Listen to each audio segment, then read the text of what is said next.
So hello mga kachilaks, introducing the Sulong Sky. So itong ating Sulong Sky ay isang mini electric scooter. So tara ikutan muna natin. So nakitang kita nyo naman, no? By default may kasama na itong front basket. Sa unahan, kita nyo naman naka disc brake. Ang rear niya ay drum brake. And makapal ang kanyang malapad ang kanyang fenders. At ito naman ang kanyang ilaw na napakaliwanag sa gabi. So, as you can see, yung color nito ay cream. So, yung cream, nagbe-blend talaga siya sa kanyang front basket. And ito ang kanyang side mirror na naka-chrome. So, talagang maganda talaga yung datingan nito. So, ito yung kanyang mga switches, headlight, signal light, busina. Then, yung kanyang napakaganda ring LED. And the right side ay meron siyang 3-speed mode. So dito sa kanan, yung handle grip na yan yung ating throttle. So very ang ganda ng upuan. Very premium look. And ito yung kanyang rear suspension. So dual ang kanyang suspension, meron tapakan para sa angkas. Then dito naman sa likod, merong sandalan ang angkas. And meron din siya signal light and brake light and rear light. And ito yung kanyang rear fender na makapal din, malapad din. So dito sa kanyang rear fender, makikita nyo may sticker din na Sky. Then dito sa side sa may step nut para sa driver. Ayan, ay meron din sulong na nakalagay din dyan.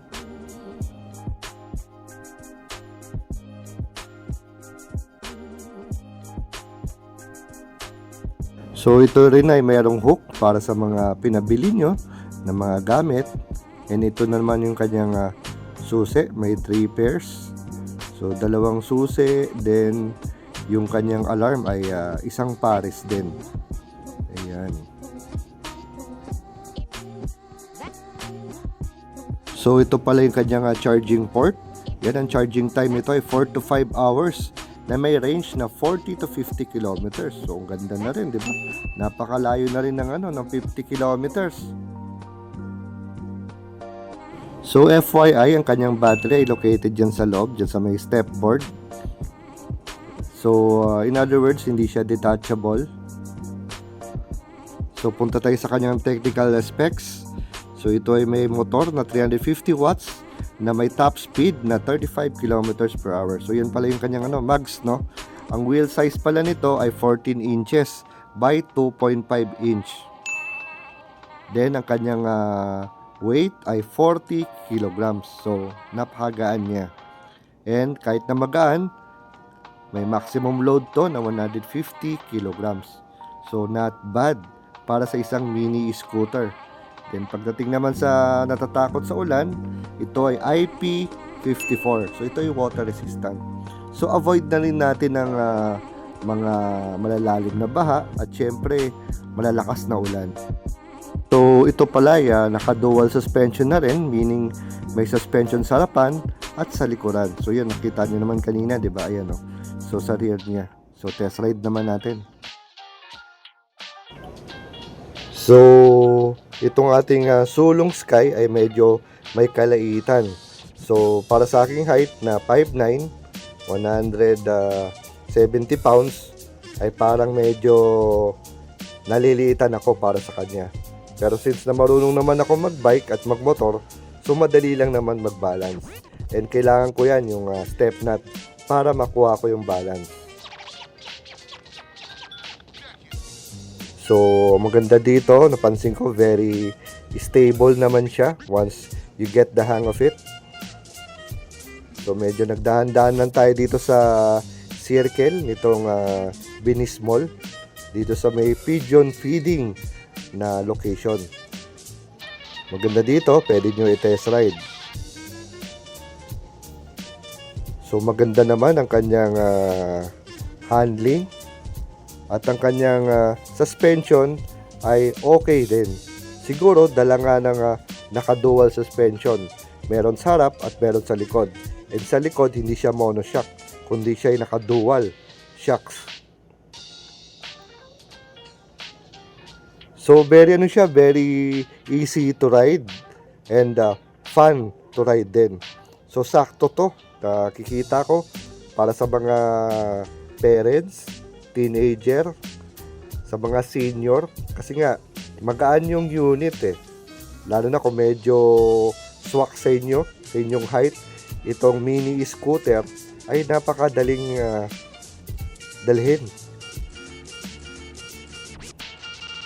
Ang kanyang acceleration naman ay hindi ganun kalakas, ika nga swabe lang. Ito kasi may motor na 350 watts. So tama lang. Ika nga, hindi naman natin to bibilin para makipagkarera tayo. Dadalhin natin to, syempre, para bumili ng mga grocery, 'di ba? And pwede rin panghatid sa school basta malapit at may bike lane. Pwede rin siguro papunta sa inyong office kung malapit lang ha. Dito naman may range na 40 to 50 kilometers. So to gamit tayo ng speed 2. So napapansin ko for a 350 watts motor, meron siyang meron siyang power. So nararamdaman mo may kick siya. Pero swabe lang. So medyo dahan-dahan lang tayo dito. Kahit sabihin na natin na maluwag, wala masyadong tao. Kasi nga ang dami ring ditong kalapate. So mahirap na makadali tayo ng mga dito, ng mga pigeon. Ayan, katulad niyan, baka magalit yung animal rights pag nasagasaan natin itong mga to. So chill lang tayo sa pagmamaneho mga kachilaks. So kitang-kita nyo naman yung kanyang LCD napakalinaw at maganda. So to nagsi-speed 3 tayo, so ramdam ko yung yung kick ng isang 350 watts motor. So panalo ka na dito. Lalo na kung hindi naman kalayuan ang inyong gustong puntahan, gusto niyo na isang service, 'di ba? For only 29,999 ang inyong meron na kayong electric mini scooter na naka lithium ion battery na. Kasi ang lithium ion battery ay tumatagal, ay mas matagal compared sa lead acid at sa graphene battery. Kung maalaga kayo sa baterya, maaring umabot to hanggang 5 to 7 years. So napakatagal na nun. So kita nyo naman humahataw si Sulong Sky. Ayan. So once you get the hang of it, yun yung aking paa, nakita nyo, pwede ko nang ipatong sa step board. Pero kung medyo nagmamaneuver tayo para makuha ko yung balance ko, I need to step on the step nut. So not bad to. Ganda.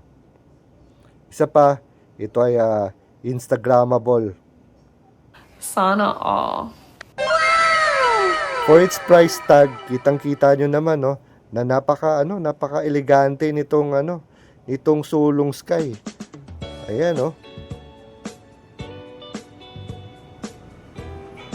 Talagang ika nga nabigyan nila ng flavor ang isang affordable mini scooter.